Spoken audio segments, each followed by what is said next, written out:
অনেকে বলে বিভিন্ন ভাবে আমাদের বিরুদ্ধে প্রোপাগান্ডা করার চেষ্টা করা হচ্ছে, আমরা নাকি নির্বাচন বানচালের চেষ্টা করছি, আমরা নাকি নির্বাচন পিছিয়ে দেওয়ার চেষ্টা করছি। আর এই গণ অভ্যুত্থান না হলে আপনারা নির্বাচনের স্বপ্নই দেখতে পারতেন না। এই গণ অভ্যুত্থান না হলে, যদি কোটা সংস্কার আন্দোলন থেকে আমরা এটাকে গণ অভ্যুত্থানের দিকে নিয়ে যেতাম, সরকার পতনের দিকে নিয়ে যেতাম, তাহলে এই শেখ হাসিনা সরকারের অধীনে আপনারা আরো 4 বছর অপেক্ষা করতেন।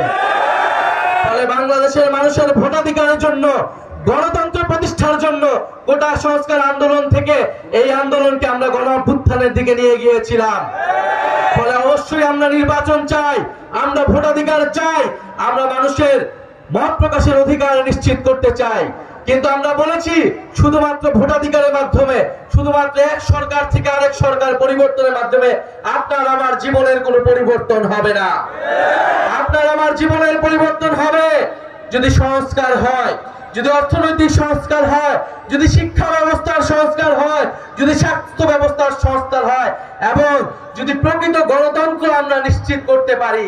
আমরা এমন একটা সংসদ যদি তৈরি করতে পারি যেখানে ক্ষমতার ভারসাম্য থাকবে, যেখানে এক ব্যক্তি, যেখানে শুধুমাত্র কেবল প্রধানমন্ত্রীর কথায় পুরো রাষ্ট্র, পুরো সরকার পরিচালিত হবে না। আমরা সেই সরকার, সেই রাষ্ট্র ব্যবস্থার জন্য, সেই নতুন দেশের জন্য কথা বলে যাচ্ছি। ফলে নির্বাচন আপনাদের থেকে আমরা বেশি চাই।